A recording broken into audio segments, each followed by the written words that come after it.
Hello and thank you for attending my PowerPoint presentation on Sunday the Redeemed. Sunday was the main antagonist of the Penacony arc. He falls under the classic intentions are pure antagonist, which makes the following redemption arc into playable character pretty easy to justify and write.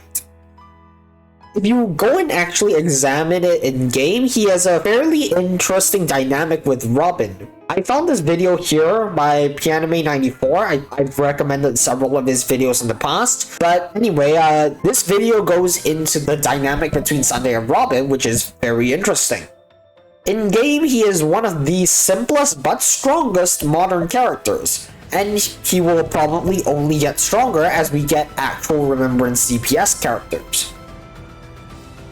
In terms of base stat, he's pretty bulky, which is actually exactly the same bulk as Bronya, but noticeably lower speed, which can cause desyncing issues when you factor in speed buffs.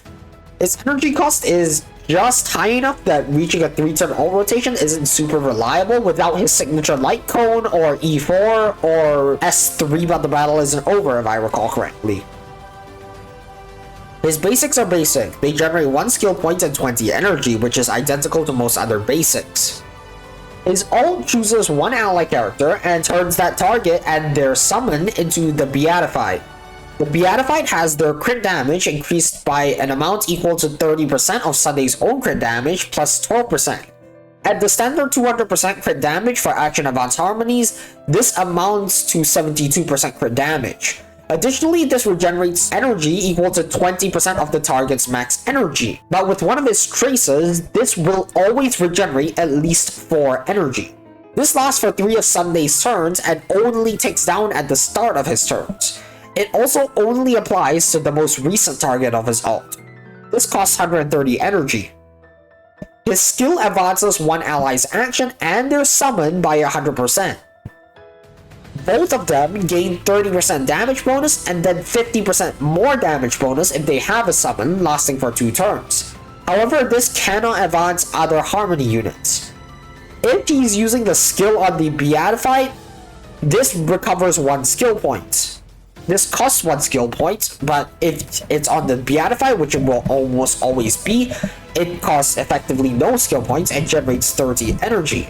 Notably, with Remembrance characters, this can target both the Memo Master and the Memo Sprite at the same time.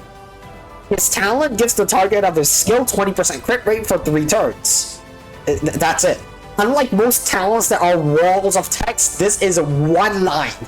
It's simple, it's strong, and it's very easy to maintain full uptime.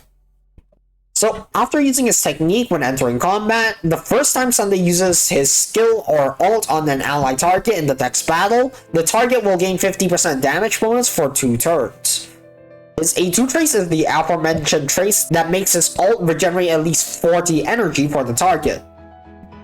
His A4 trace recovers 25 energy at the start of combat.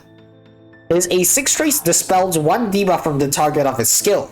He also gets 37.3% crit damage, 18% effect res, and 12.5% defense from minor traces. His E1 gives the target of his skill 16% def ignore.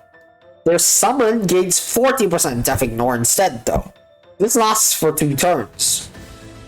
His E2 recovers 2 skill points after the first use of his ult. Additionally, the Beatified also gains 30% damage bonus. This basically solves his front-loaded skill point issues, though it's kind of moot, because instead of going for E2, you can just go for his signature light cone, which does the exact same thing, on top of also solving his energy issues, so it's not recommended. His E3 gives +2 trace levels to his ult and +1 to his basics. His E4 regenerates 8 energy at the start of his turns, which means he can most definitely reliably hit a 3-turn ult rotation.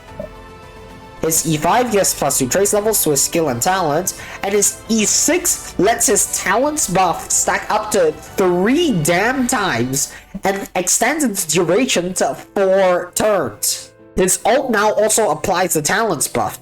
Additionally, while the talents buff is active, it converts every 1% excess crit rate into 2% crit damage. It just removes relic RNG from the game, which is absurd.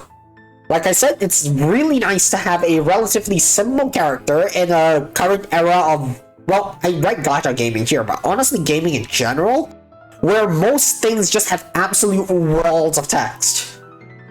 This guy single-handedly revitalized Tien and is probably needed for Aglaya's full potential too.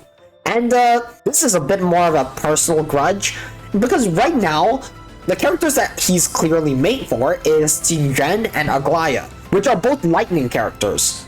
So why in your Aeon of Choice's name did they make all of the Lightning Weak halves of MOC have that goddamn Howling Casket with hard counter Sunday? This basically mandates either Hua or Fu Shuan, and as someone who doesn't have either, this is extremely infuriating. But yeah, this will probably still change massively when Aglaya fully drops. So yeah, thanks for watching. You might as well check out the other PowerPoints while you're watching this one if you haven't already.